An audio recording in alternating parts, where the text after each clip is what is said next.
Hello, everyone. I just would like to, before we start today, if we can open up in a word of prayer. Heavenly Father, we just thank you so much for this time. We thank you, Lord, for our brother Anthony, that you may use him today to help us and to be equipped and to be ready to answer when needed, when we get engaged with outreaches. And I just pray, Lord, that help us, Lord, today to learn. And Lord, I do pray against any technical problems and that everything will go well. I pray that you would draw more people to be equipped, Lord, in Jesus' name. Amen. Um, Guys, I just thank you so much for being with us today. And I'm really excited. Anthony, continue on the life of Samuel Zwemer. But before Anthony comes, I just would like to announce about some of upcoming events. Uh, let's see here, it's coming soon. Maybe you've seen it already from your end. Okay, this coming months, beginning of April, we're gonna be in Phoenix, Arizona. It's gonna be really awesome. We have Dr. Tony Costa, Vocab Malone, and Pastor Olan, and they will be doing debates with Muslim debater Shadid Lewis. It's gonna be a really great debates on the Quran, if the Quran is affirming or refuting the Bible, and also another one, the early followers of Jesus, what did they believe about Jesus? Is Jesus God or not? And the last debate, which is going to be divided to two small debates on if Christianity or Islam for the Black community, it's going to be really great. I'm excited about this last one. And April 14th, 2 weeks later, we're going to be in North Carolina State University in Raleigh. Anthony will be with me in person. We're having two discussions with Sheikh Abdullah. He's a local imam in that area. And we encourage you, if you are in North Carolina, come with us. We would love to see you. And this same debate going to be live streamed in Dearborn, Michigan, if you are in Michigan as well. And in North Carolina, we're going to have more than one location, different universities, but the debaters themselves, the Christian and Muslim, will be at State University in North Carolina in Raleigh area. That would be great to have you with us, guys. And now, beginning of May, Anthony will be with me here in North Carolina, Lord willing. We're gonna have a conference not just on Islam, but this gonna be dealing with atheism, Catholic Church, and Islam. The three of them. We're gonna have workshops on how to evangelize these people, and workshop in how to answer objections of these people. It's going to be a really great conference. We would love to see you with us. Then, in between these two, we will be in Europe, but we come back to Minnesota. Dr. Jay Smith and Brother Clinton from Canada, they both will be with me in Minnesota area. We're going to be doing outreach to the Somali community. It's just an amazing experience. The last 2 years, we reach out to thousands of Somalis. We get engaged in a lot of conversations with them. They're wonderful people. They need Christ. And we can, you are not going to be just getting training, but we're going to go with you to reach out to the Muslim community. Now, in Detroit, we have the Arabic Festival. We're going to have a big tent where Muslims comes, and we have a survey, but we also have a way to share the gospel with them. They are very open to the gospel. We last year we have over 300 people, majority Muslims, came to our tent, and over 80 kids, Arab kids, Muslims, non-Muslims, they come and they hear the gospel message. Now, also between these two events, we're going to be in California, our Strong Tower. We're going to have 10 different speakers. That's our largest conference. And next year, Lord willing, is our 25th year. It's going to be very special because right after our Strong Tower next year, we're going to have a cruise celebrating. It's apologetics cruise, but also celebrating the 25th year anniversary. And we're going to have all our guest speakers with us, and we hoping they will bring their family members as well. It's going to be a great time. If you want to do a reservation for that, let us know as soon as possible.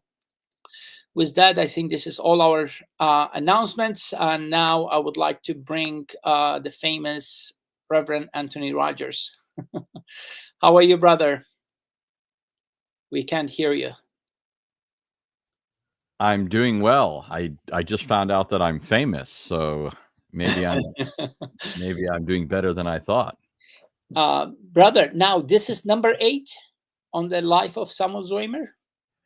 Yeah, so actually, you didn't notice. I sent you a text about 10 minutes ago, but because I'm going to be debating Abdullah, forgot his last name, on Trinity or Tawhid, I thought that what I would do, I'm still going to talk about Zwemer and his works, but I'm going to temporarily set aside his book on the glory of the cross. There's 4 chapters left in that I'm going to look at. But what I want to do is also start looking at his book, The Muslim Doctrine of God. Okay. And that's in part for my own benefit. I've read it before, but this will help me get thinking more and more about Islam's false conception of God, so that it's the sort of thing that's fresh in my mind as I'm entering into that debate. So that's available for people that want to look. I can probably find it. Yeah, if you later. put it in the chat, I will post it. Yeah, what I was going to say is I can probably find it later and I can put it in the description box, but at present it's probably little more than a simple search away. Yeah. If you put in actually so what I would tell people first of all though is spell Muslim as Moslem, the Muslim doctrine of God. And that's because at the time of Zwemer, that was the convention. When you transliterate Muslim into English, they would often spell it Moslem, just like they would often spell Quran Koran instead of Quran. Other terms are also like that. There's no real standard. Some have become standard, but even spellings of Muhammad are very different. Anyway, so look up the Muslim Doctrine of God, Moslem. In fact, as an aside, I remember C.L. Edwards. You'll remember him as a guy who apostatized to Islam. He was critiquing Zwemer at one point, and he thought he was making a great observation when he said, Zwemer misspelled Muslim, as though Zwemer was speaking Arabic. In fact, Zwemer knew Arabic. And that's one of the things that he actually, in this book, he makes reference to a number of sources, and he points out that there's not yet an English translation of these, so he's translating for us the Arabic. But anyway, so yeah, we're going to look at. Oh, so you found a copy? Yeah, I put the link for PDF file. Very cool. Very cool. Yeah, it's all yours, brother. All right. Well, thank you so much. As I said, I am going to be debating a Muslim on Trinity or Tawhid. And for that reason, I've decided to look at one of Zwemer's important books. And this is a book that I was introduced to probably as early as my conversion almost. I had 5 books put into my hands, and one of them made copious reference to Zwemer. And it wasn't a book on Islam. It was a book on Christian theology. And it was contrasting a point of Christian theology with the way Muslims look at that issue. And so when I read that, I thought, wow, this Zwemer guy is really insightful, really helpful here. Often it helps to see the truth of something in contrast to some error. And so I read this piece on this doctrine, and Zwemer was setting the record straight on what Christians believe over against Muslims. Well, eventually I came to hold in my hands something from Zwemer, and it was all that I expected. So this is one of his books. It's called The Muslim Doctrine of God. As I said, he spells Muslim in this work, Moslem. He also refers to Muslims as Mohammedans. Now, Muslims really dislike when they're referred to this way. However, there's no good reason to balk at this. The label Mohammedan is a way of identifying people in terms of their fundamental beliefs and commitments.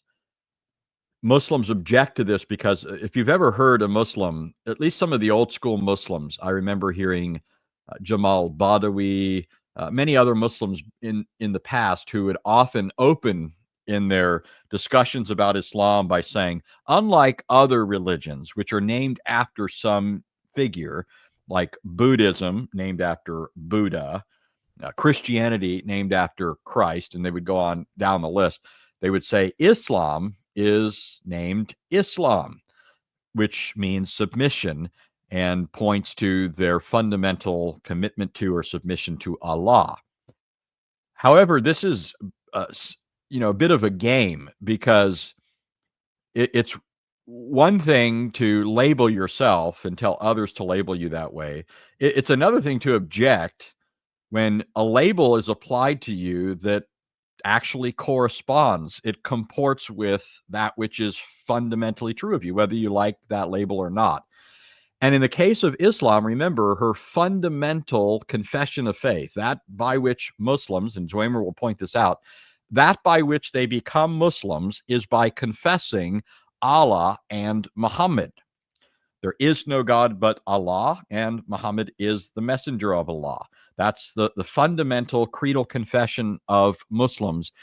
And that's just the beginning of indications that Muslims are not simply to be identified as those who consider themselves followers of Allah, but they also are characterized by a fundamental commitment to Muhammad. I mean, think about it. If I wanted to play the game similar to the way Muslims have played it, I could just as well say, none of the prophets ever said, in order to be a true follower of God, you have to utter this confession. You have to say there is no God but Allah, and Isaiah is his prophet. And moreover, they didn't mean, even when they would identify themselves as a prophet, they didn't mean that they were the last, the final, and the pinnacle of all God's revelation to his people.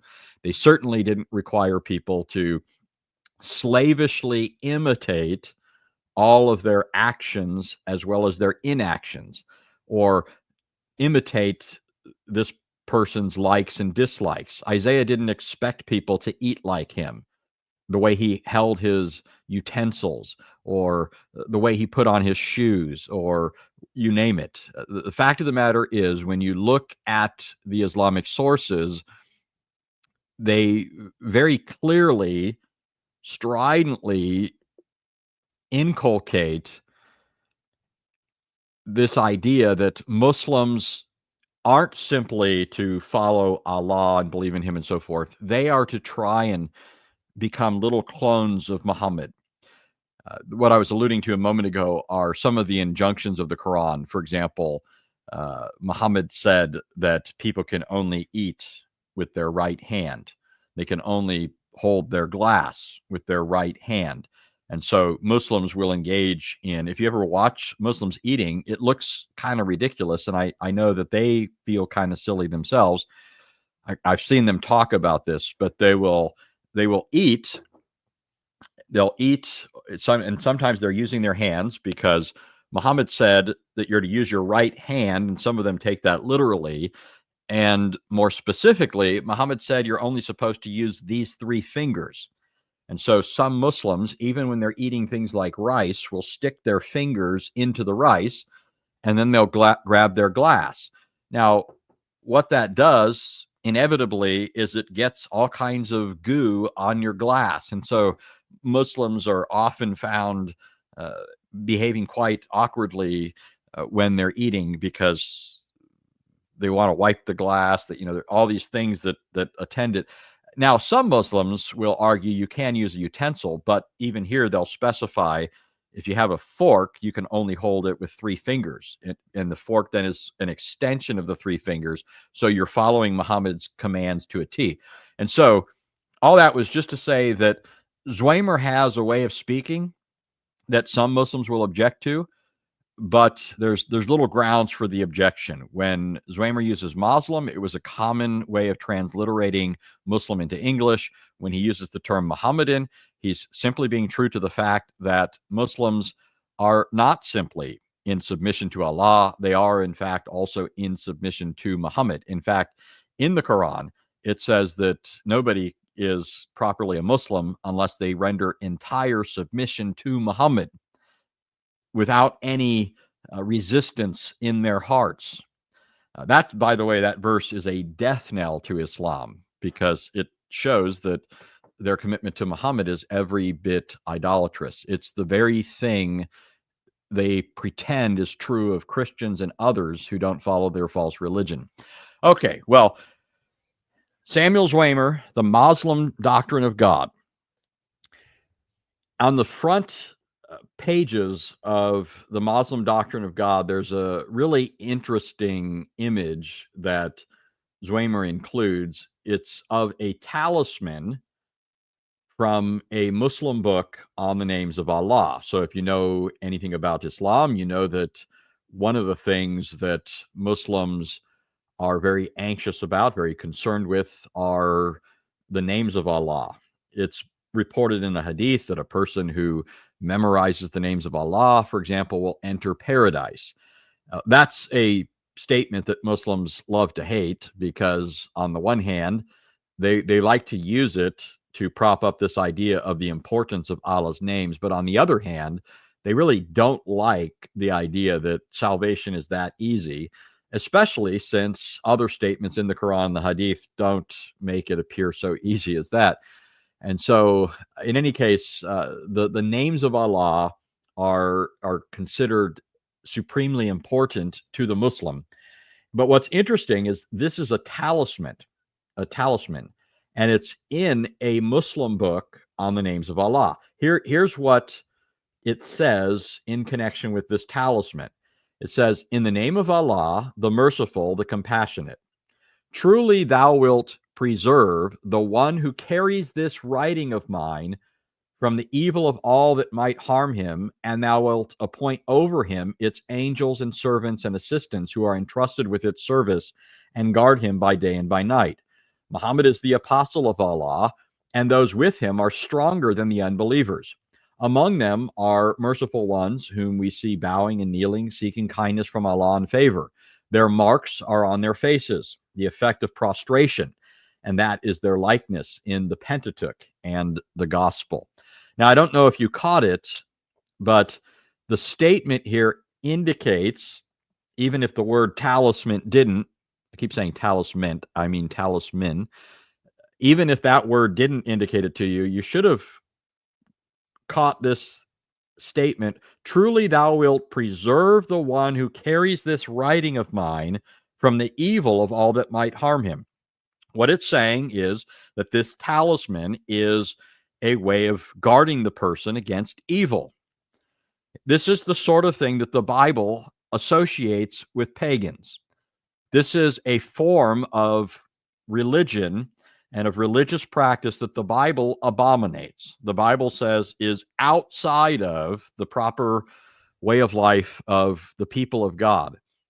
And yet Muslims, this is not a idiosyncratic thing. This is not something that you can find associated with some small sectarian group of people that identify themselves as Muslims. This is something that is widespread throughout the Muslim world. In fact, one of the things that makes Zwemer so valuable is that Zwemer was a person who was on the ground. He lived in Muslim lands. He got to see what Islam looked like in its heartlands. It's sort of like, if you think about something like Roman Catholicism, although there's plenty to critique in a U.S. context, for example, there's plenty to critique. Their doctrine is heretical. Their practices are idolatrous. It pales by comparison to what you'll find in countries that are steeped culturally in Catholicism. If you go down into Mexico, if you go to Italy, and I've been to both places, you can see what Catholicism looks like unchecked.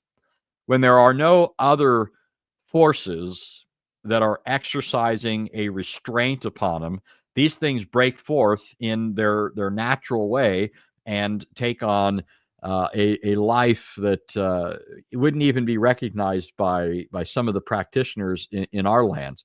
And so, for example, when I went to Italy, I mean, you were inundated with statues of Mary and Christ. That's not the sort of thing that would shock a Catholic here, but the sheer volume of them, you're on every hand, you're in the shadow of one of these idols, and there's always this idea that's constantly bombarding you that Mary is larger than life and Christ is constantly her dependent little child, because she's always portrayed as a full-grown woman. He's always this this little infant child.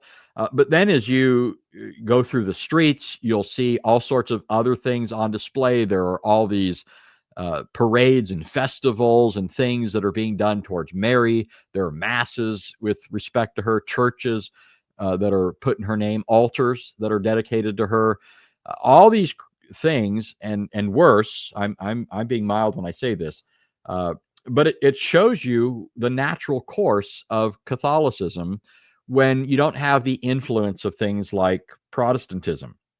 It's little different than similar observations I could make about Eastern Orthodoxy. If you go to an Eastern Orthodox church today in America, you may well find copies of the Orthodox Study Bible, which, by the way, is really just the New King James Version, a Protestant translation, together with their notes.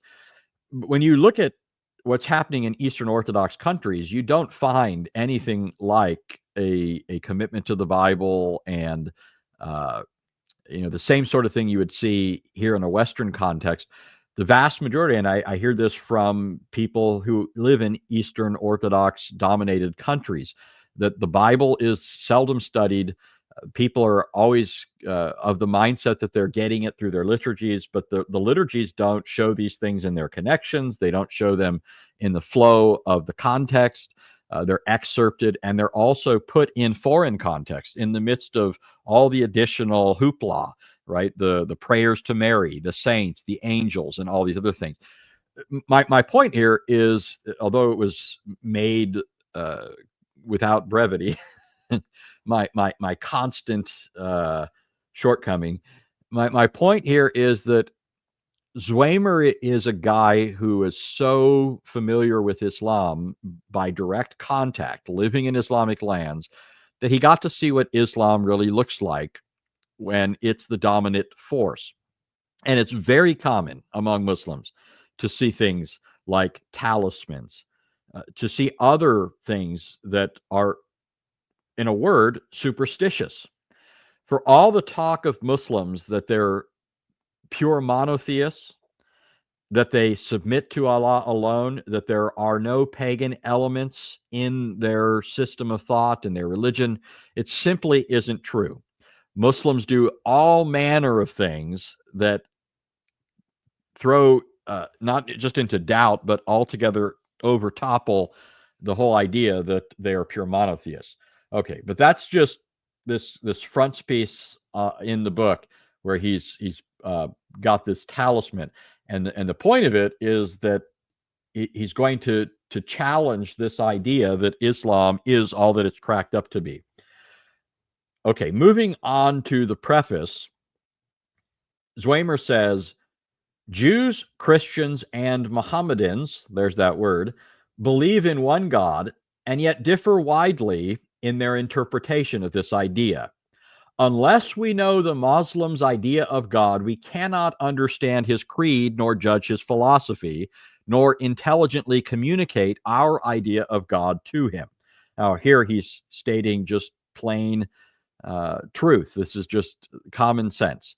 If you're going to speak to another person or to a group of people, you need to know something of their own views in order that you might need to know, or in order that you may know what it is that you need to press on, what it is you need to say over and against that. When Paul went to Athens, Paul inspected the objects of their worship. Paul was studying their religion.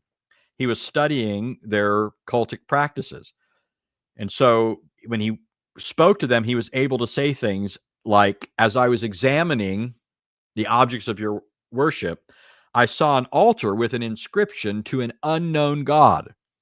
That is, in case you don't catch the point, and Paul uses this quite profoundly, but what Paul is saying is they've even got this, among all their altars, among the multitudes of their deities for which they have names, there's also one for the unknown God. That is, these pagans are concerned that they might have missed one. And so they're hedging their bets, they're covering their bases. This sort of thing always reminds me of that guy in The Mummy. I forget which mummy movie it was, but there's this guy that has all these charms and religious symbols and so forth.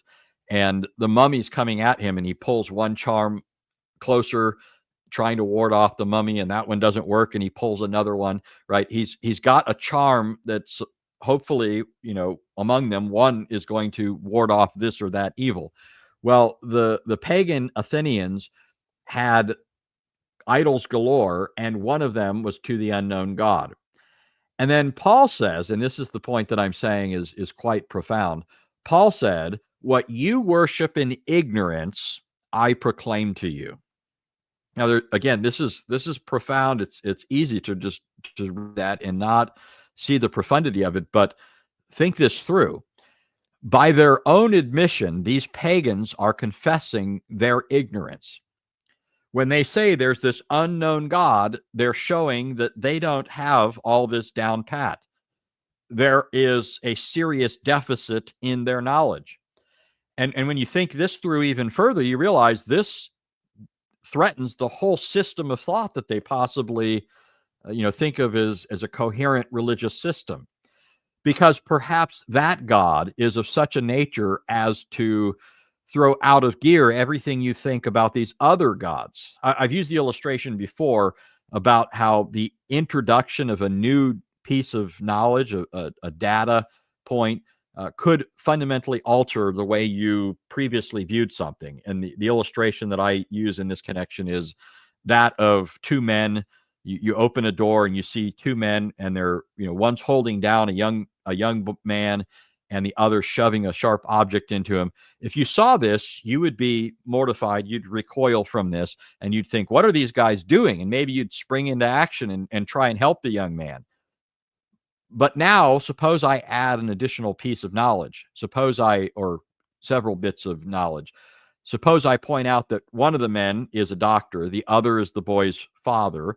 And what's happened is this young man has been bitten by a poisonous snake, and he needs a remedy applied to him, but he is deathly afraid of needles. Strange. He got bit by a snake. You'd think he could get over the needle, but he doesn't want to take this shot, but he needs it to live. Well, now what looked previously like it was an evil thing that was taking place suddenly appears in a new light. This new bit of knowledge now changes your perspective on this. So what Paul is doing here is he's exposing the pagan system as fundamentally bankrupt. These people, by their own admission, are ignorant. And now Paul is in a position to authoritatively declare to them the truth. And what can they say in opposition to Paul? That they can't pretend that they speak from a position of knowledge as they oppose Paul. By their own admission, their ignorance. They're people without knowledge. And so Paul is now in a position as a spokesman for Christ to declare to them the truth of God. And so this is the kind of thing that Zwemer is talking about here when he says we need to know what their conception of God is if we're going to address them, and we're going to show them what it is we believe, what they are supposed to believe, and so forth. But don't miss that he's also saying, he's suggesting here, he's not yet come right out and made this statement, but he says Jews, Christians, and Muslims believe in one God and yet differ widely in their interpretation. He's going to show that ultimately the similarity is only formal. That is, our agreement that there's one God might appear to justify saying we have the same God, which you hear people saying these days sometimes. You even have the Roman Catholic Church saying that. But it was part of quite a firestorm of controversy not long ago, where a bunch of people were asking this question, and you're getting different answers from people. But we need to recognize that the similarity is merely formal. It's not material. Okay, it's formal. There's an apparent similarity if we're just looking at words, right? Muslims say they believe in one God. Jews say they believe in one God. We say we believe in one God. But when you get down to it, we don't mean the same thing by one that they mean, and we don't mean the same thing by the word God that they mean, and we don't mean the same thing by the whole phrase that they mean. And so we can't be misled by words. This is something that's all too common. In fact, this is just classic rhetorical strategy. Sometimes people don't really know that they're engaging in this. Some do. They're quite familiar with what they're doing, but there's a lot of propaganda that takes place in our interactions with one another, and that's especially true in religious and political contexts and so forth. You'll hear people using words and phrases that are covering things rather than illuminating. They'll use phrases like a mantra, and that's supposed to make you sort of follow along, when if you understood what they meant by it, you wouldn't. Right. And I'll say more about this in a moment, because Zwemer's going to bring it up. But he says, our purpose in these pages is to learn the extent and content of this idea, an idea which holds the Muslim world even more than they hold to it. That is, this doctrine of monotheism. I have found no book in English among the wealth of literature on Islam that treats of this subject. So remember, he's writing last century. There are works now, but at his time, there wasn't anything comparable to what he's here attempting. He says in German, this is the qualification, there are 2 books on the theology of the Quran, but both are rare and limited, as appears from their titles, to a consideration of what the Quran teaches. Okay, so he's saying, even though there are these 2 books, they're quite limited to the teaching of the Quran. He goes on, for a fair interpretation, however, of Islam's idea of God, we must go not only to the Quran, but also to the Orthodox tradition. The Hadith are the records of the authoritative sayings and doings of Muhammad, and have exercised tremendous power on Muslim thought since the days of Islam, not only by supplementing, but by interpreting the Quran. Okay, now don't miss here that this approach to knowledge, religious knowledge, is pretty typical of non-Christian religions. All non-Christian religions, even apostate forms of Christianity, have an authority structure that's not only based on that which is taken to be the revelation of God, but on additional traditions, which are understood as supplementing and even disambiguating what God couldn't speak clearly in his verbal revelation, right? So this is a fundamental characteristic of all false religions. God's word is never viewed as being sufficient without the supplementation of other things. Now, in the case of Islam, this should be expected, because after all, the Quran isn't a revelation from God. And so we could expect it to have all sorts of deficiencies that need to be shored up by the words of somebody like Muhammad. But in any case, Zwemer's right. This is the standard Islamic approach to religious knowledge. The way we know about Allah is not only from the Quran, which is supposedly his verbal revelation, but also the Hadith, the traditions of Muhammad. And he goes on to say this, and we're going to have to qualify this, but again, we have, remember when Zwemer's writing, the Hadith are accepted by every Muslim sect in some form or other, and are indispensable to Islam. For a proof of these statements, we refer to Spranger and Muir. So these are 2 authors on Islam. So here he says every sect of Islam accepts the hadith in one form or another. And that was certainly true in Zwemer's day, and it's still true of the vast majority of Muslims. Sunni Muslims are Sunni by very name, they are followers of the hadith. Sunni is a word that refers to the sunnah, the uh, the pattern, the life of Muhammad, which is normative for the life of Muhammad's followers, the Muhammadans. The Sunnah is principally found in the Hadith. This is where you find what Muhammad taught. This is what you find where you find Muhammad's teachings about how to do all sorts of things that you can't find in the Quran, how to eat, how to go to the bathroom, right? Allah's not so confident in human beings that he thinks they can go to the bathroom simply through the light of nature and conscience and the instruction of parents and so forth. Allah needs to give special revelation for that sort of thing, right? You only find that sort of thing in the Hadith. So Sunni Muslims are, by definition, those who follow the Sunnah, which is found principally in the Hadith, though you can also find some things in the Quran that would be considered Sunnah if they're talking about Muhammad and his likes and dislikes and practices and so forth. Now, Shia Muslims also have Hadith, though they don't have the same exact collection of Hadith. That's why Zwemer here qualifies it. He says, in some form or other. Okay? They don't all have the same collection of Hadiths, but they all have something that they claim are traditions sent down from Muhammad.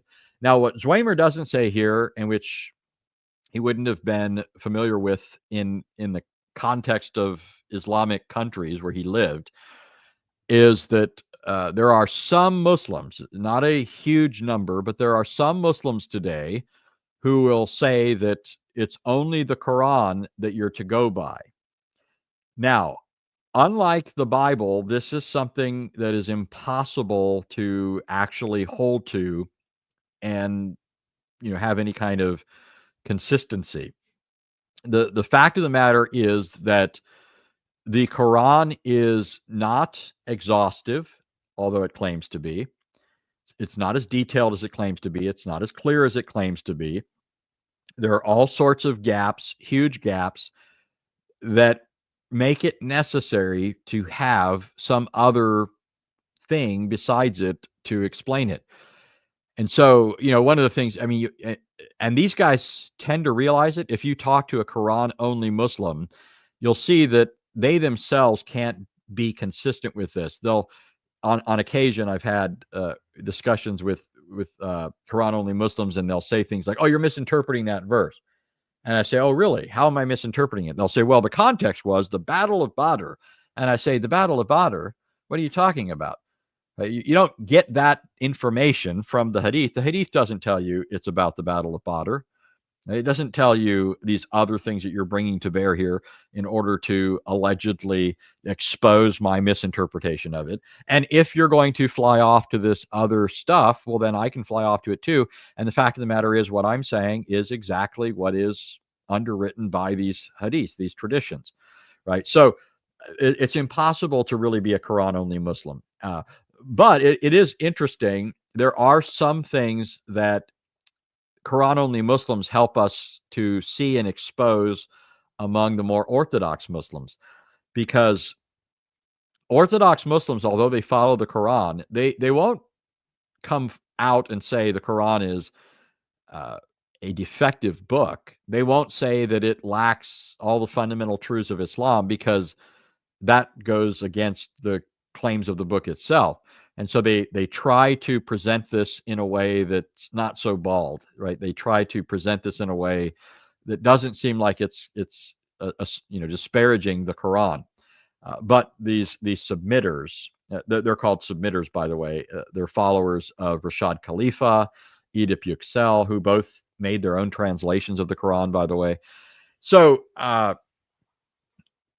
they help in certain ways, but the vast majority of Muslims believe that the hadith are necessary to supplement and to aid in the interpretation of the Quran. So Zwemer's pointing out that if we're going to talk about the Islamic doctrine of God, we need to take into account not only the Quran, but also the Hadith. And then he goes on, I won't read this whole paragraph, but he goes on to talk about what it is he's using here in order to cull things from the Hadith. And like I said, these for him at that time only existed in Arabic. So he's looking at the Arabic. And that was another reason why Zwemer was so the fact that we now possess English translations of the Hadith literature, that wasn't a privilege that everybody had in the past. And so people like Zwemer were very helpful because they were able to tell people who didn't know Arabic some of what is being communicated in those traditions. All right, so Zwemer goes on. He talks about the frontispiece that I just mentioned, the talisman. He says the frontispiece is from the celebrated Shamsul Ma'arif of Muhyi ed-Din al-Buni. Probably didn't say that quite right, but he says this book treats of the names of God and their use in amulets, healing, recovering lost property, etc. I'm aware that in some parts of the Mohammedan world, disintegration of religious ideas is in progress, and that the theology as well as the ethics of Islam is being modified by contact with Western civilization, Protestant missions, and Christian morals. My idea, however, was not to sketch the theological views of Muslims in Liverpool, nor of the Muslim reformers in places like India, but of the vast majority of Muslims, both learned and illiterate. Okay, so that is the preface. That's an indication of what he's going to do in this book. He's going to look into this claim that Muslims, in believing in one God, believe in the same God we do. He's going to expose their doctrine of God and therefore help us to see where it is that we need to press and what it is we need to address as we're talking to them, how it is that we need to present the doctrine of the Trinity to them. So we're not yet at the Trinity. There's a whole chapter here where he's going to talk about that. But what I want to do now is just get into the first chapter. And this is relatively brief. I think I've got enough time to do this, 15 minutes, let's say. So the first chapter is called There's No God But Allah. There's no God but Allah. Here, Zwemer says, among all the religions of the world, there is none that has a shorter creed than Islam. None whose creed is so well known and so often repeated. The whole system of Mohammedan theology and philosophy and religious life is summed up in 7 words. And then he gives the Arabic, and then he interprets it, there's no God but Allah, and Muhammad is Allah's apostle. On these 2 phrases hang all the laws and teaching and morals of Islam. Now, here I'm going to interject something. It's true, every Muslim would agree with this statement that Zwemer makes. Every Muslim would say that's exactly right. This is the fundamental bedrock of Islam. Everything that we believe traces back to these 2 ideas. There's no God but Allah, and Muhammad is Allah's apostle, his messenger. So when Zwemer says that on these 2 phrases hang everything that Muslims believe, everything they teach, all their morals, at the same time, I think it's relevant to point out even here and to always remember this, it's also these same 2 things that give rise to all the contradictions that one finds in the Islamic sources. I've already talked about the talisman. Zwemer has it on as the frontispiece of his book. Already, this is showing you there's a problem in Islam that even though it claims to be a religion of pure monotheism, the vast majority of Muslims are quite comfortable with all sorts of superstitious pagan practices that are abominated by the true God, the God of the Bible. Okay, so it is true that from a Muslim perspective, these are the fundamental truths of Islam, that Allah is the only God and Muhammad is his last and final messenger. It's also true and should always be remembered that these two things are at loggerheads with quite a number of things that Muhammad taught. Okay, he goes on to say the logical development of Islam took place after the death of Muhammad in two ways: by the interpretation of the Quran and by the collection of a mass of so-called tradition. And in parentheses, when he says by the interpretation of the Quran and by the collection of a mass of so-called tradition, he says, or invention of so-called tradition. He's here reflecting the quite natural skepticism with respect to the reliability of these traditions. Bukhari, as you may know, collected something like 600,000 traditions purported to be from Muhammad, and yet, by his criteria, he excluded the overwhelming majority of them as spurious or as not passing his rigorous standards of authenticity. He ended up with something less than 7,000. I can't remember if it the exact number, but it's less than 7,000 out of 600,000 hadith. Now think about that. This is incredible. Muslims will often try and cast doubt on the Bible because of textual variations, which is common in any manuscript that's been transmitted over the centuries by hand. What they don't reflect upon is the fact that we have so many manuscripts and so many testimonies to these manuscripts, from translations that were made into Syriac, into Armenian, into Coptic, all these different translations testifying to this text, that make it quite easy for us, in the main, to determine what the original reading was, right? A fact admitted by textual scholars, even textual scholars who try and get mileage out of this themselves. They admit that we know what the Bible said, we know what the apostles communicated, and so forth. But Muslims try to cast doubt on our scriptures in light of these sorts of things. But notice that their hadith collections are already screaming at you, hey, look, we come from a group of people that were understood even by these foremost Islamic scholars to be purveyors of falsehoods. Understand this. Bukhari collected 600,000 alleged traditions from Muhammad from his followers. Okay, these are his followers, and Bukhari is saying that only 7,000 of them are up to muster, cut the muster, which means that the remainder are not similarly worthy of being included as sound, as sahih. But who is it that's responsible for all of these lying traditions? It's the people who gave you the others that Bukhari accepts. And so this is not a good start. But in any case, we don't have to really, although there's time and place to do it, but we don't here have to be concerned with the reliability of these traditions as actually coming from Muhammad. The fact is, Muslims accept them. And so we can go to them to form an understanding of what Islam teaches about God. He says, this is Zwemer, both revelations, the Quran that is supposed to be from Allah and the Hadith that's supposed to be from Muhammad, it says, both revelations have well nigh equal authority, and both rest their authority on the kalimat, or creed, of 7 words. That is, there's no God but Allah, and Muhammad is his prophet. He goes on to say the accompanying analysis that he's about to give shows this relation. Or actually, here he in a footnote points to another work of his called Arabia, the Cradle of Islam. But he then goes on to quote, this is an interesting statement from Gibbon. You guys might know of Gibbon as the author of The Decline and Fall of the Roman Empire. That's what he's best known for.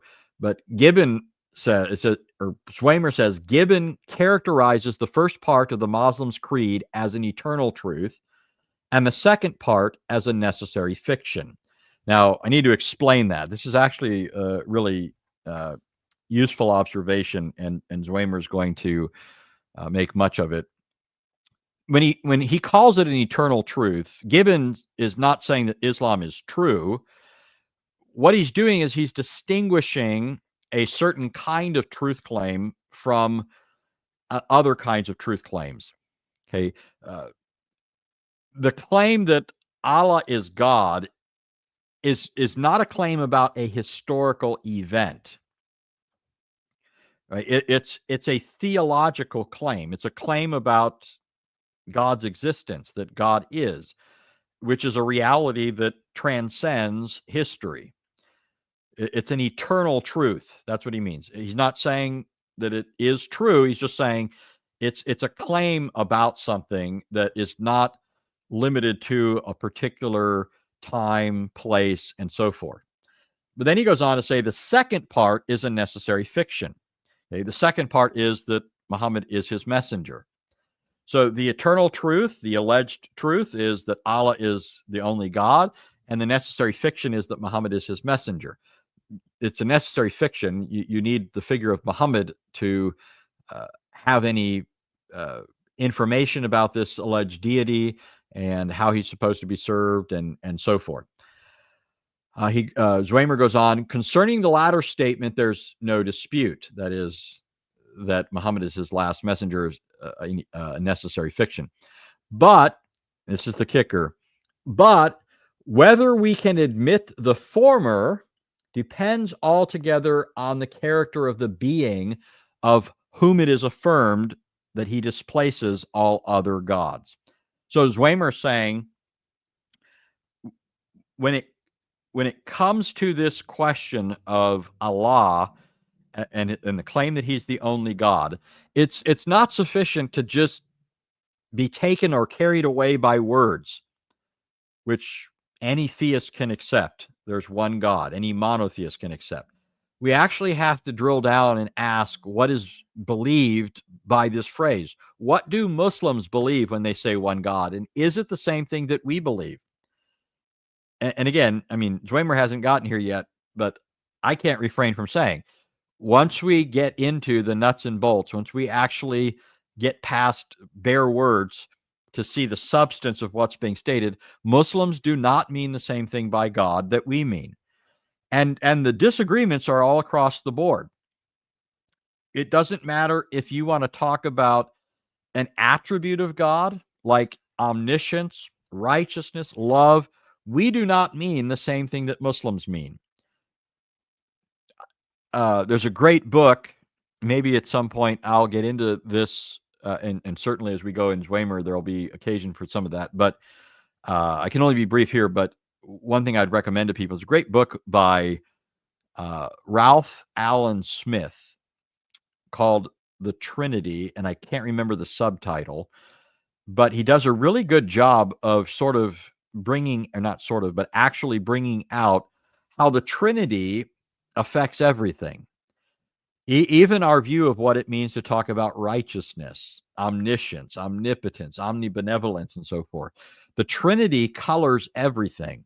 And it's just as certainly true in the other direction. If you're a Unitarian, if your God is monopersonal, if he's a monad, if he's barren of relationship, fellowship, all these sorts of things, then it's going to spill over into other things, even if you can't spell that out.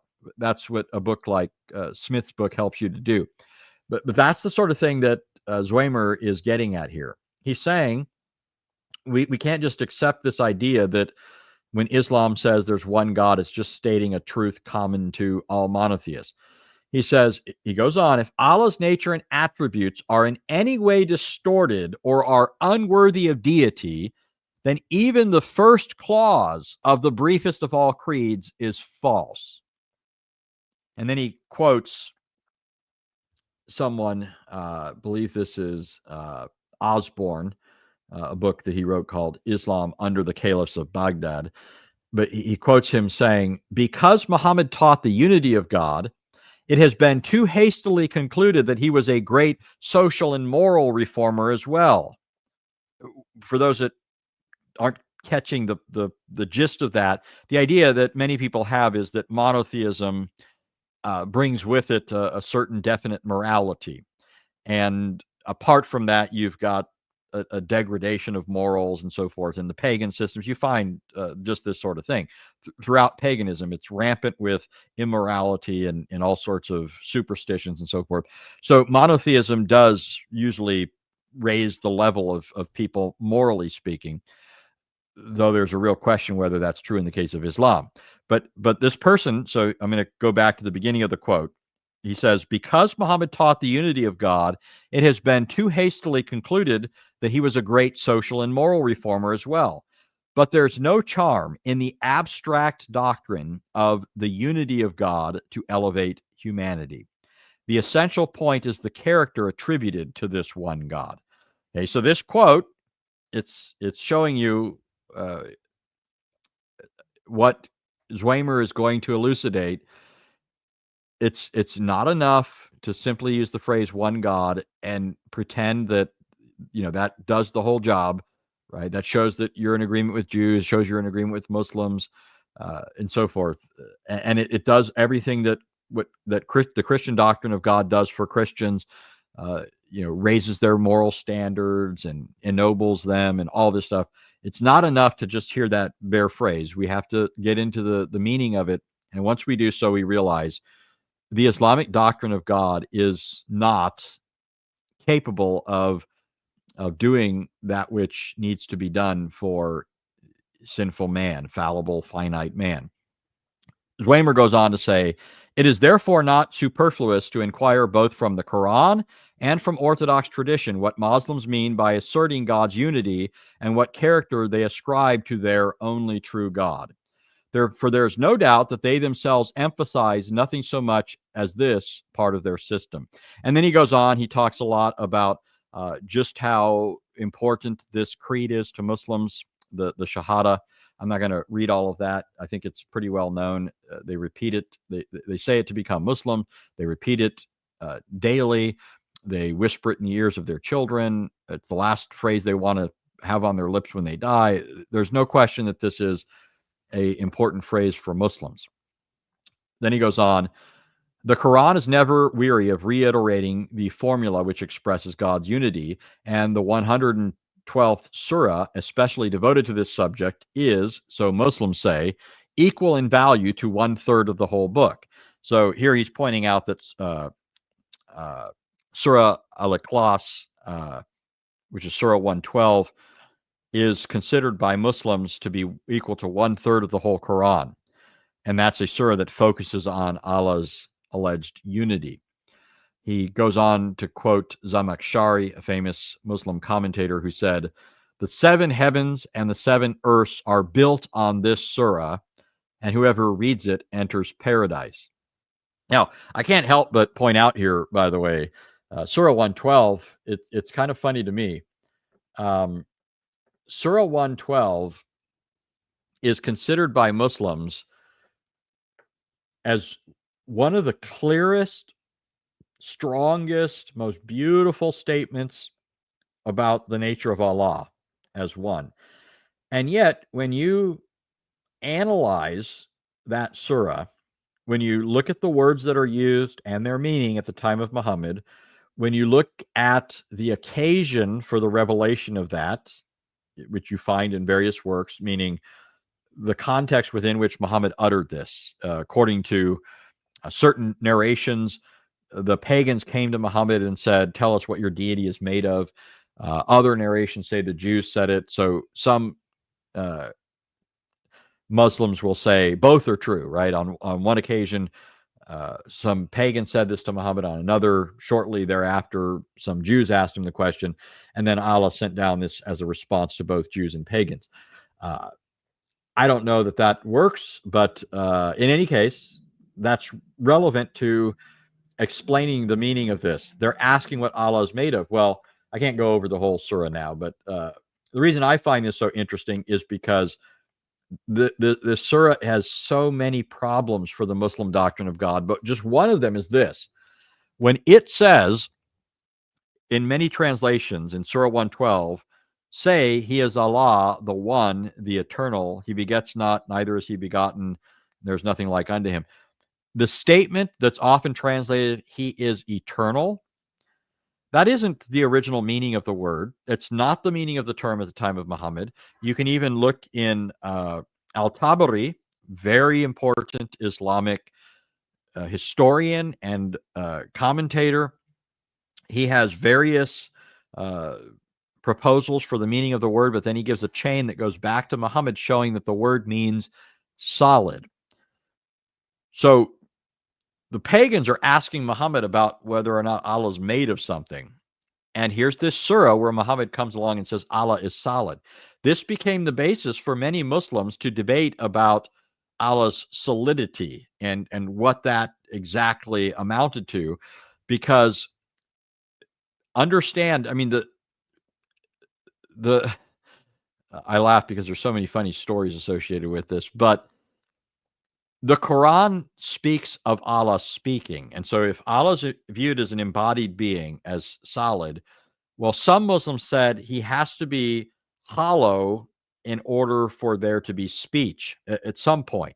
So some would say that he's hollow from the stomach down. So he has a chest cavity, lungs, and other Muslims wanted to ascribe to him more hollowness and less solidness, but they couldn't go too far. They couldn't go too far, and I'll tell you why. So some of them said Allah is solid from the waist down. Okay, the reason they couldn't go too far is because, remember, the surah goes on to say Allah begets not, neither is he begotten. The idea is, in order for certain things to be true, there has to be cavities. So for Allah to speech, there has to be mouth cavity, chest cavity, and so forth. But Allah can't have children, not because there's not equipment, but because I don't know if you guys, this just comes to mind, but you guys remember in one of the X-Men, remember the one where there's the girl Wolverine, and she's trying to fight Wolverine, and at one point he beats her by sticking the thing that injects adamantium into her, and then it fills up and it comes out her eyes. She becomes this like solid brick of adamantium. She's so solid that it ultimately does her in. Well, Allah is solid. Okay, there is no cavity down there in the lower regions that he could have relations with a woman and inseminate her, to put it mildly. This is the logic of Muhammad. Was a pagan. Remember, he was a born and bred pagan. He very much idolized Jews and Christians. He tried as best as he could to imitate them and to shape his religion, and he was constantly changing it as he went along. But he was a pagan, and the paganism is found in the Quran. And I mean, it's interesting. Some of the hadith end up correcting the paganism of the Quran, although it still remains pagan, right? But my point is that Muslims think this is a great example of Tawheed here in Surah 112, but it's full of problems. All right. Now Zwemer goes on, and I'm going to have to start wrapping it up here, even though there are a couple of pages left in Zwemer. But he goes on to say this. This is something that I broached earlier. He says, in spite of the emphasis thus put on the doctrine of God's unity by Muslims, and in spite of the fact that it is this part of their creed which is their glory and boast, pure monotheism, there has been a strange neglect on the part of most writers who have described the religion of Muhammad to study Muhammad's idea of God. It's so easy to be misled by a name or by etymologies. Okay, what he means is words like God, one God, and so forth. People are easily misled by this. Oh, we must mean the same thing. Nearly all writers, Zwemer says, take for granted that the God of the Quran is the same being and has like attributes as Jehovah or as the Godhead of the New Testament. Especially is this true of the rationalistic students of Islam in Germany and England. But is this view correct? The answer, whether affirmative or negative, has important bearing not only on missions to Muslims, but on a true philosophical attitude toward this greatest of all false faiths. Okay, when Zwemer talks this way, it's the sophisticated way of scholars, he's calling it the greatest of all false faiths. It's very clear he's calling it false. But even the term greatest is not intended to be understood as though he's speaking of it being glorious or anything. He means by the greatest, great in the sense of among the false faiths, it's larger. It's characterized by more fanatical zeal, by all these sorts of things. So he's not commending Islam here. But he goes on, if we have to deal with an eternal truth linked to a necessary fiction, our simple task is to sever the link and let the eternal truth stand to make men free. In other words, if there is a problem here with this further affirmation of Muhammad as a prophet and this other idea of there being one God, Allah, all we have to do is cut off this other part that Muhammad is his prophet, and we're left with the unvarnished truth. But he goes on to say this is just not the case. On the other hand, if the necessary fiction is put as the foundation of a distorted truth, meaning that Allah is God, there can be no compromise. Both clauses of the creed fall together. Okay? In other words, when we look into the true nature and character of Allah, he ends up not being what Christians and Jews mean by that. And the things that are meant are unworthy of God. And that's what Zwemer is going to do. He's going to prove this as we continue in the book. But I'm going to end here on page 19 for those who pulled up the book and are going to follow along. I'm going to end here and take questions if anybody has questions. And yeah, I don't know where Habibi is. I don't know where George is, but we don't know. No goofing around in the background. You're supposed to be listening very attentively. Yes, and I memorized it all. I don't see anyone started any comment with the word question, but I have automatically things comes to. Thank you, Jack. Jack is the man. He often gifts memberships to people. He is the man. And thank you as well, Doki Doki Bible Club. If you posted a question without saying it started with the word question, please repost it again. Unless if Reverend Anthony was 100% clear. Deneen says, quiz to follow for George only. That means I'm supposed to quiz you now because there's question whether you were listening or not. Hey. Truth Defenders asks about tacos. Who's buying tacos? Well, since he asked the question and we get to answer, I vote him. AGM says, what topic are the questions on? Hey, that's looking nice. Well, to be on topic, the questions would be about the Muslim doctrine of God, but I'm also quite open to answering other questions as well. So Stephen Atkins, do you see that last question? That is okay. AKA, well, we all know Stephen affectionately up there in Canada. He's been doing work among Muslims for a long time. But he asked the question, can a single monad speak to his creation? So let me first explain to people that term. I think I used it earlier too. So it's good to explain it. So the term monad refers to something as an isolated unit, something that can't be broken down any further. Ancient philosophers used this term to speak about the atomists. Those were like ancient atheists, although not exactly the same. But they said that everything is made up of parts, and when you break things down, when you take them apart and so forth, you eventually get down to an indivisible thing, a monad that can't be broken down any further. And all of reality is made up of these indivisible parts.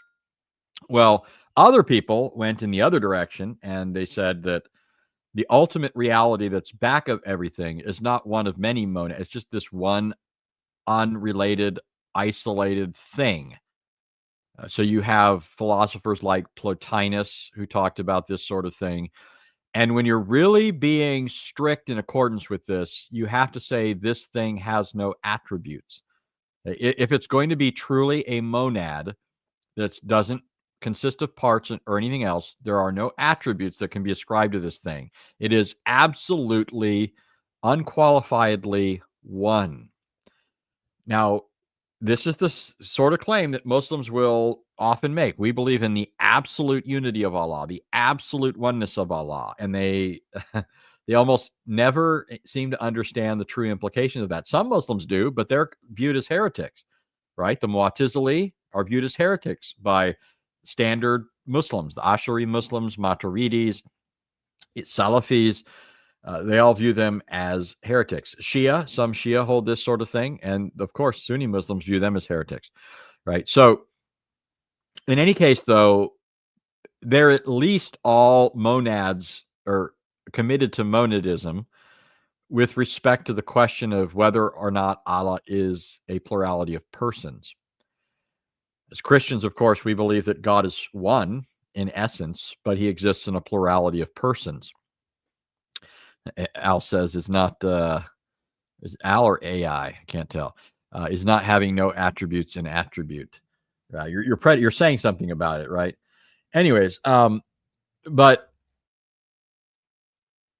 Muslims will all agree that Allah is only a single person. Oh, he says Al. Okay, thank you. I'll try and remember that. All Muslims will deny that Allah is more than one person, which means he's not a being who exists eternally in a relationship. That's foreign to his eternal being, which means that he is not eternally a communicative being. The communication is something that takes place between persons. He's not a relational being. He's not a communicable being. He's not a being that exists in fellowship, communion, all sorts of things that are true of persons just end up not being true of Allah. Once you get down to it, it doesn't look like a person at all. A person is fundamentally related to others. That's, we don't exist in isolation. Remember when God made Adam, he says it's not good for the man to be alone. Now, it always was the case that Adam existed in relation to God. So Adam never existed in an impersonal context. He always was face to face with God. But on the human level, he didn't have a counterpart. And so God said, this is not good. He made a woman so that he could have relations with her and so forth. Well, but again, go back to Allah. If Allah's a monad, it's just not essential to his being to speak, to communicate, to fellowship, to commune. All this is foreign to him. And so we have to ask, where does this idea of Allah speaking ever come from? Well, this, as in so many other cases, is an example of Muhammad borrowing from Judaism and Christianity. As much as Muslims hate when we make this observation, it's simply unavoidable when you look at the logic of the Islamic doctrine of God. The logic of Islam's doctrine should render Allah a mute. Allah should be mute because he's not a plurality of persons. So when we go to the Bible, it shouldn't be surprising to us. And what's surprising to me is we don't think about this fact more often. Why is God from point one described as a speaking God? Why, he's creating. Why is he creating this way? Why is he creating in a way that just screams personhood, personalism, and that even raises the issue of more than one person? Who's he talking to? And then it becomes altogether unavoidable once you get to verse 26, and then God says, let us make man in our image. It's not verse 26 that first introduces this idea of a plurality of persons involved in creation. It's already there just by virtue of the fact that God is speaking. But verse 26 brings it out really clearly. Right? So anyways, I think it's fundamentally inconsistent for Muslims to think of Allah as a speaking God. But the reason they do is because Muhammad didn't understand the inconsistency of rejecting the Trinity, but still insisting in other ways that Allah was like the God of the Bible.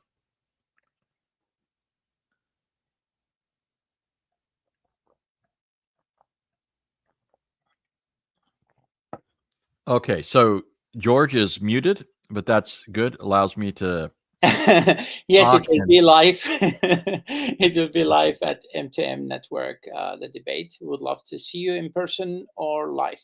And also the debates next month in Phoenix, Arizona with Dr. Tony Costa and Vukab debating Shadid Lewis. Now we have another debate questions.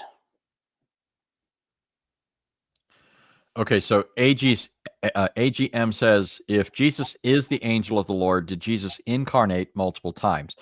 So I wouldn't say any of those appearances as the angel of the Lord were incarnations. Those are temporary manifestations, which just isn't the same thing as incarnation. In the incarnation, Jesus really and truly unites himself with a human nature. He becomes really and truly flesh. His deity doesn't cease being deity. I'm not saying that is altered. He's fundamentally immutable with respect to his divine nature, but he really and truly enters into flesh. He becomes a human being. He really and truly experiences development in the womb. He really comes from Mary, out of her. He is born, he is raised, he eats, and so forth. That's not the sort of thing that's true of these incarnations. And it would be similarly, or it's analogous in some ways to, it's not just God who appears in human form repeatedly in the Old Testament, but so do angels on numerous occasions, right? Gabriel, Michael, in Daniel 8, Daniel 10, you have a mention of Gabriel and Michael, and then at one point Daniel says the man, or Gabriel says, or no, Daniel says the man Gabriel, right? He's referring to him according to appearance. He appeared as a man. Well, Gabriel didn't really become a human being. This is just something that is done by the power of God. God enabled him to appear in a human form to him. It's just not a true incarnation in the sense that Gabriel really came to have the emotions of a man, came to have all the feelings of a man, came to be so identified with that form that, I mean, it's just, there are all sorts of disparities between incarnation and theophany.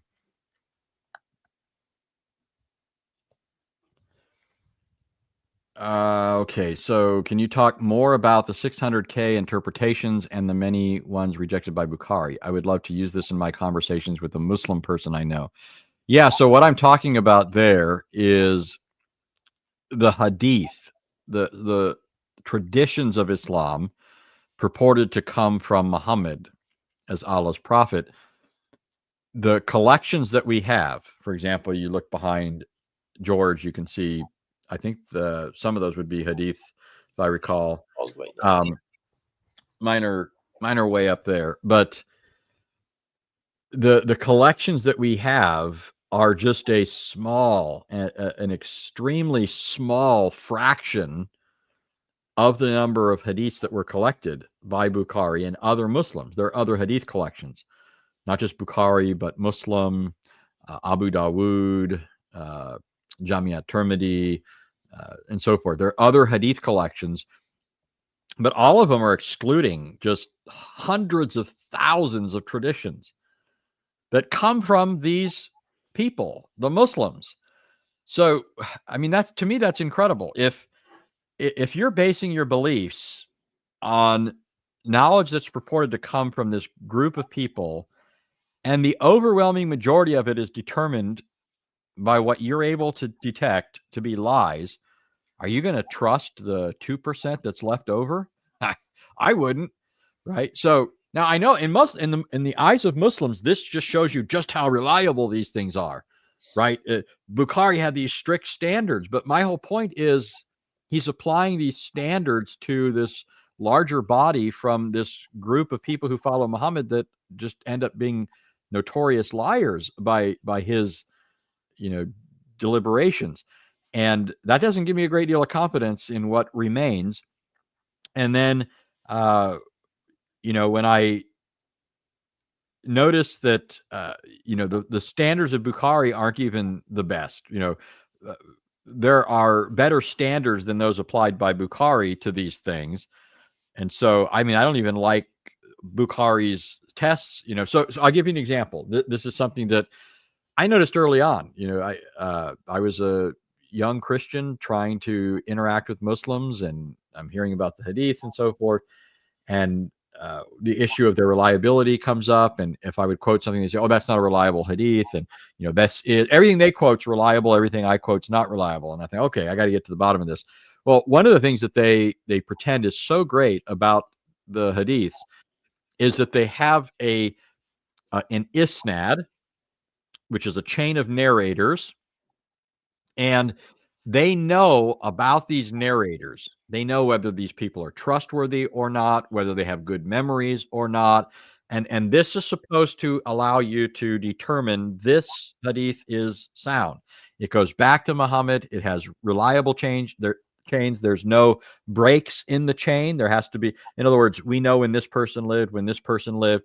If this person got it from this person, their dates have to overlap, right? They some of these are fine as principles, as criteria, but here's my point. So they would say that the chain establishes the validity of the tradition. But then they turn around and they'll also say that the matan is also important. The matan refers to the content, okay, the content of the tradition, not just the chain that reports it, but what they say. If the matan, the subject matter, contradicts the Quran, then they'll say this is a unsound hadith, right? This is an unsound hadith. Now, consider the problem here. What if my claim is that Islam is a contradictory religion, that Muhammad claimed to be a prophet and he contradicted himself when he said things allegedly from Allah and when he said things in his traditions? And I point to a hadith, and that hadith has a reliable chain. A Muslim will say, oh, it's not really a contradiction because if it contradicts the Quran, then it's not a true hadith. Well, that's just circular. Then my point would be, well, wait a minute. We've got this chain that's supposedly reliable. If you're going to just dismiss it because it contradicts the Quran, then you're assuming that Islam is not contradictory. But that's my argument. My argument is it's contradictory. And you're dismissing my argument because you assume Islam can't contradict itself. And so anything that proves it contradicts itself doesn't count as evidence. This to me is just hopelessly confused. I can't have confidence in that kind of stuff if that's how they have to play the game. Oh, and so maybe, I don't know if Truth Defenders is here, but he usually knows. Truth Defenders has a channel, by the way, and he often has a lot of recollection of good material. I have stuff that talks about the hadith.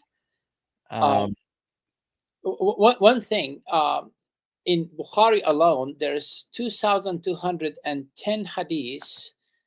One of the names, Reverend Anthony just mentioned the idea of isnad. They have to look at the names of the people if they are trustworthy or not. 2,210 hadiths. One of the names mentioned that pass on this information is Aisha. And guess what? If they apply Islamic law in that, she is only one lady. She's not good enough to give to be a witness to report the hadith. Over 2,000 hadiths should be removed from Bukhari. Yeah, so this is another example of where they'd have to play games. They would say that Aisha was an especially bright girl. She was the closest wife, most favored wife of Muhammad. But at the same time, I could point to hadiths where Aisha is contradicting other narrators. There are other narrators that will say things like, for example, there's a hadith that mentions Allah placing his palm on Muhammad's back between his two shoulder blades. Muhammad felt its coolness in his chest. other hadiths that say Muhammad saw Allah in the most beautiful form. But then Aisha says, if anybody says that Muhammad saw Allah, kill him, right? He's a liar. Or she says he's a liar. I don't remember if the kill part's there, but that's easy to think is part, because it's part of so many other hadiths. But she does say the person's a liar. I just read a narration the other day where I wished George was present so I could say, is that in the Arabic there? Because it looks suspicious to me. And it's based on the statement in the Quran where it says that Muhammad saw someone from a distance. And if you're reading the Quran, it just sounds like he's talking about Allah, like he's seeing Allah. This obviously wasn't consistent with at least later, more developed Islamic understanding. And so they claim it was Gabriel. The problem, though, is in the account, Muhammad refers to himself as the servant of this figure and so forth. And that would be shirk if because Muhammad says you're only the servant of Allah, right? You can't be the servant of anybody else. Anyways, all kinds of problems result. But I was reading a hadith where it was talking about this, and it looked to me like the narrator, I don't know where that's at. It's probably on my desk over there, a different desk. But you have another question on the screen here. Okay, so it says, do you believe rabbinic Jews believe in the same God as Christians? No. First of all, the true God is not known apart from Christ, and that's true throughout all ages. The true God is always and only known through Christ. He is the mediator of God. In John 1:18, it says, no one has seen God at any time, but God, the only begotten, who's in the bosom of the Father, he has revealed him. Later in John's gospel, Jesus is making this point. John is, remember, that's his prologue, but in the gospel, he's selecting from the life and sayings of Jesus those things that are relevant to his primary emphases. Jesus in John's gospel will say things to the Jews like, you have never at any time heard his voice or seen his form. And he's not just talking about that contemporary group, though he's talking to them, but he's saying, you, the Jews, have never at any time heard his voice or seen his form. It's similar to the statement in Matthew 23 when Jesus said, Jerusalem, Jerusalem, you who stone the prophets and kill those that are sent to you, how often I wanted to gather you together like a chick or a hen gathers its young. The idea there is not just how often in my short lifespan as a human being I've wanted to do this. He's talking about across the ages. I've wanted, how often it was my desire to gather you together, but you guys constantly rebelled and so forth. So when Jesus says to them, you've never heard or seen the Father or God, the point that is being rubbed in their nose is, well, who did they see then? And then what does Jesus say in John's gospel? Things like, if you've seen me, you've seen the Father, he says to the disciples in John 14. In John 12, John tells us that the one that Isaiah saw on the throne in Isaiah 6 was Jesus. Okay, so Jesus is always the subject of the visible appearances of God under the Old Testament. Now, that being the case, when Jews who had true faith and believed in the God of Scripture, when they did so, to the extent that God had made himself known, it was the true God they were believing in. But when Jews reject Jesus, especially at the point of the incarnation, now the second person of the Trinity takes up his abode among us, and he brings this all to a head. If they reject Jesus, then they are rejecting the Father. You can't reject the Son and still have the Father. It's not even the case that you can have the Father. And when I talk to people, and I know other Christians sometimes will make this mistake, but I always try and remember it. When we as Trinitarians try and convince people of the Trinity, we're not trying to get them to add the Son and the Spirit to this other person that we share in common. They don't believe in God the Father. He's identified as the God and Father of our Lord Jesus Christ. That is who he is by definition. The Son is necessary to a proper understanding of the Father. It is the Son, qua Son, who from whom he gets this title, if you will. He's not Father apart from the Son, right? So my point is, when the Jews subsequent to Jesus or at his time reject Jesus, they are in effect abandoning the true God. It's not the true God they're worshiping anymore. And that's what does Jesus say in John 8? There's this back and forth between who their father is and who isn't. And at times it will seem like Jesus is agreeing with them, but then he turns around and disagrees with them. You got to really pay attention to what's happening there, because there's this subtlety that's taking place. So at times they'll say things like, Abraham's our father, and Jesus will say, I know Abraham's your father. But then Jesus will turn around and say, but if Abraham was your father, you wouldn't be trying to kill me. So are you Abraham's children or not? And then later in the context, there's this discussion of whether God there is their God.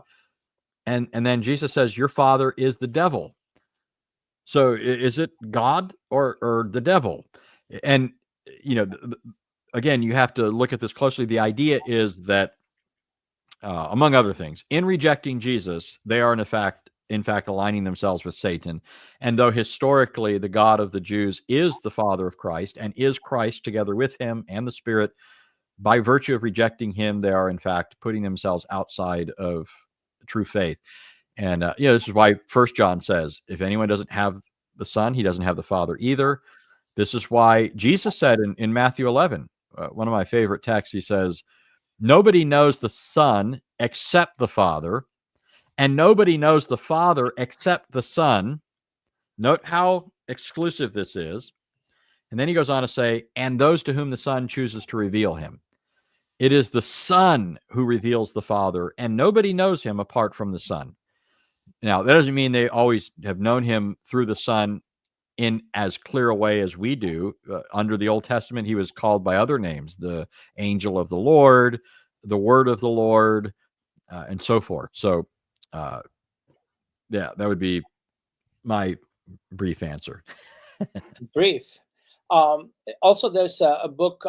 We don't necessarily support the book fully, but he is talking about the Talmud and showing how when you read this book, you will find so many stuff in the Talmud that Muhammad took and adapted in Islam. A lot of bad stuff that Muhammad have in the Quran. That's that book. That's that book you never sent me. Yes, it's called Judaism: Strange Gods by Michael A. Huffman. If someone interested in making a project of taking that material, especially if you are familiar with the Islamic teaching, the hadith and stuff, and you start reading this book, you will recognize, wow, Muhammad took all this evil stuff from the Talmud. It's a really good project to do, because amazingly enough, to see the hatred of the Muslims toward the Jews, and then to see that Muhammad took so many of the material and adapted in his book, it would be a very interesting project to do. Really quickly, OJ Palmer is asking if I'll be at the Trinity conference in May, and I wanted to be. I was planning in that direction to some extent. I even had a place to stay with an old seminary friend. Actually, he graduated before me, but went to the same seminary. And it turns out that conference overlaps with what we're doing in May, right? I think that conference is at the beginning of May, Yeah. And we're doing something at that. So I was planning on it. I'd love to be there, but unfortunately, I don't think so. Okay. So Jack asks, is there an implication in Mohammedan thought that Allah is limited by creation rather than the author of creation? Yeah, and so this would be of different sorts. One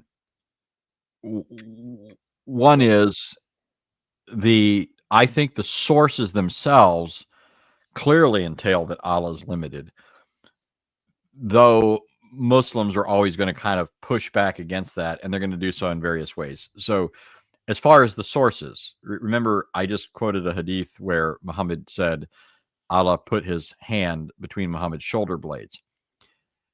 if Allah has a hand, I mean, remember, there's no incarnation in Islam.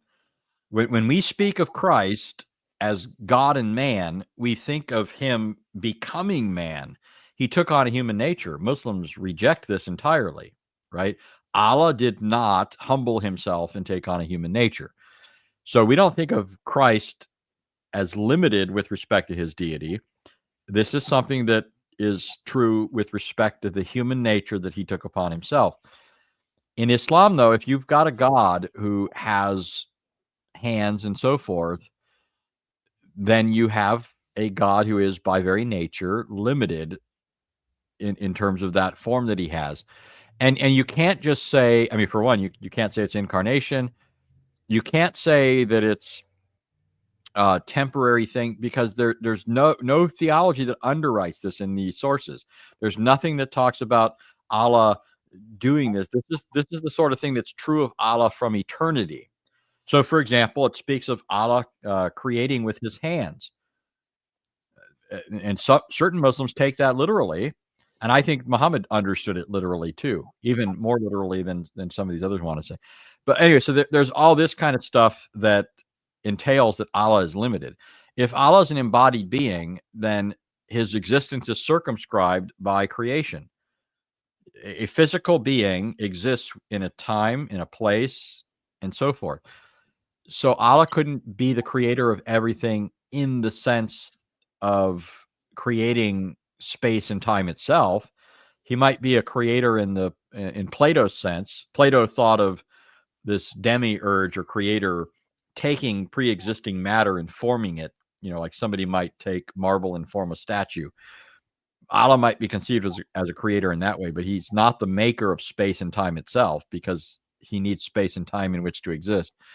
But then there are other hadiths that are even problematic in a different way.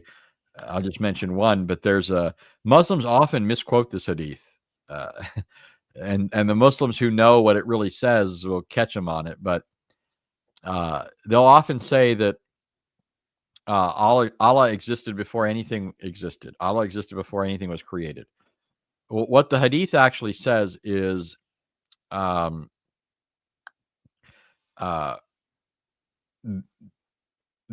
Allah created, there was nothing before him, and then it says, and his throne was over the water.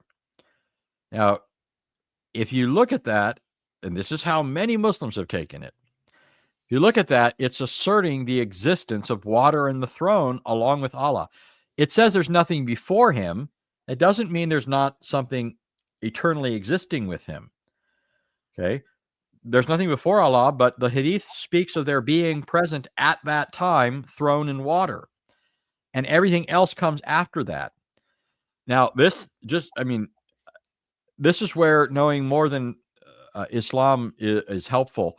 There are some stray Jewish sources that talk about this sort of thing, where it thinks of eternal water. I even have a video on my channel where Tovia Singer, favorite critic of Christianity, I don't know why I said favorite instead of famous, but he's a critic of Christianity. I've got a video where this guy's talking about water being eternal. The guy's as pagan as it comes, but he's critiquing Christianity. Well, Islam is just, and the reason this is important is because a lot of Muhammad's teachings came from Jews.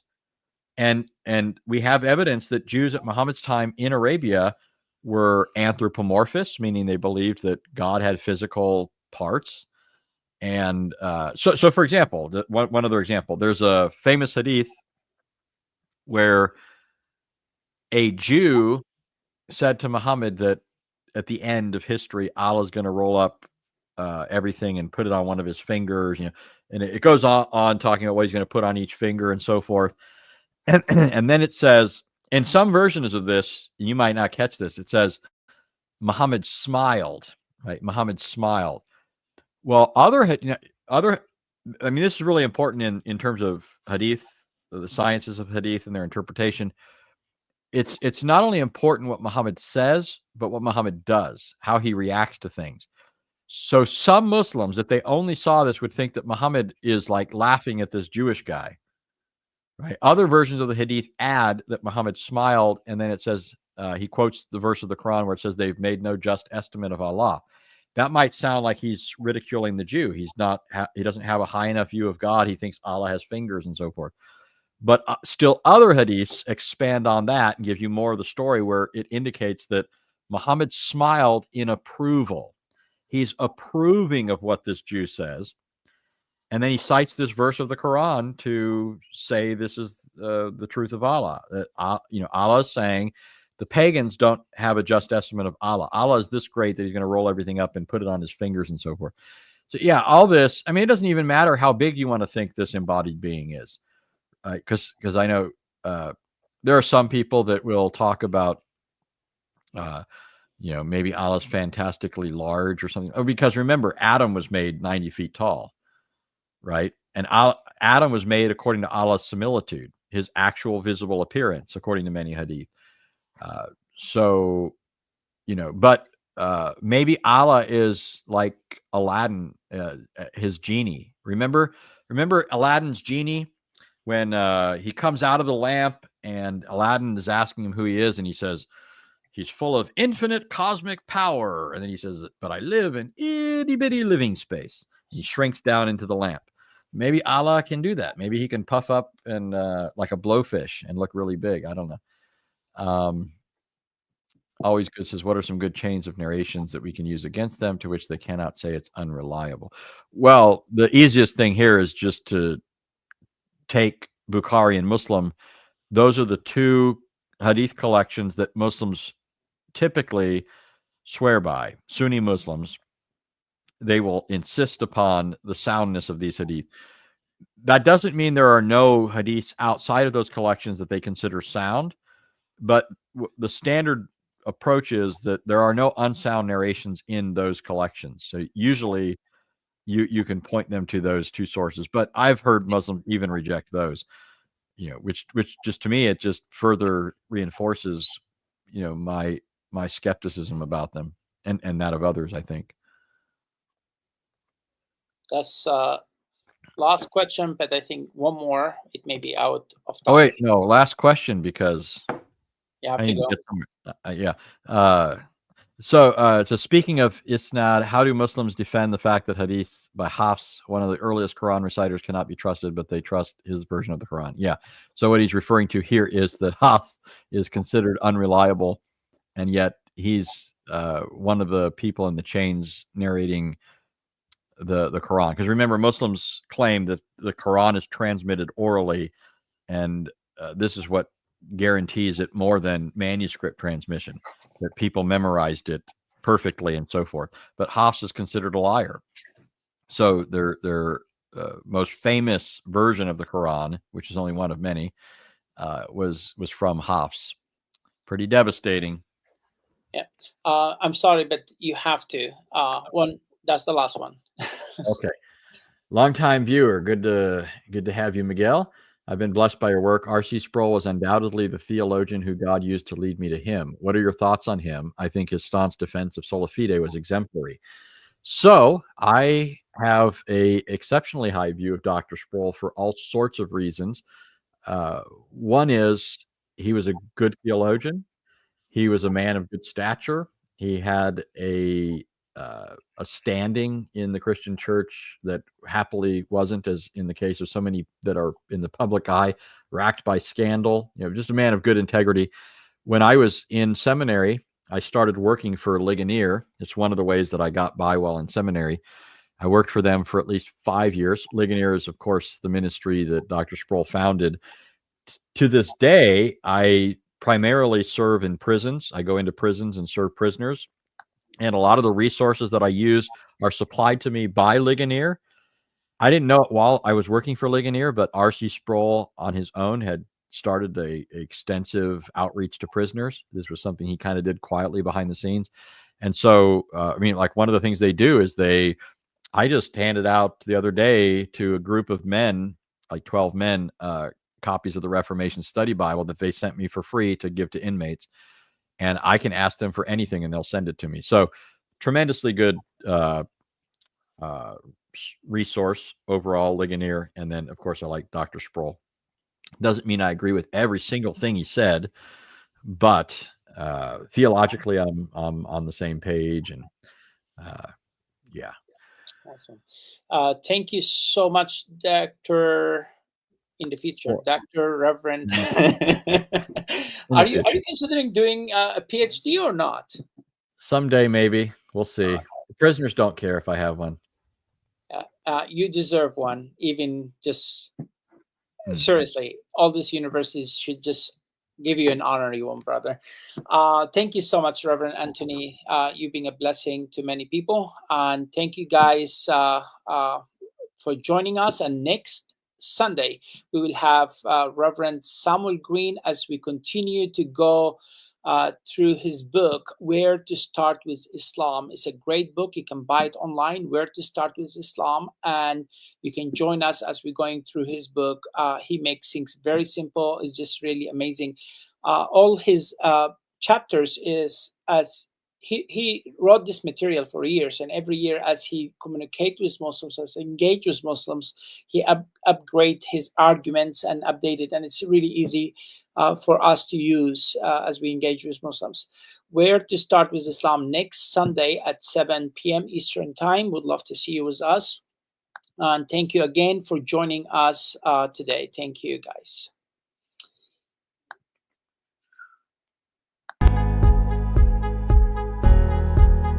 I don't know why.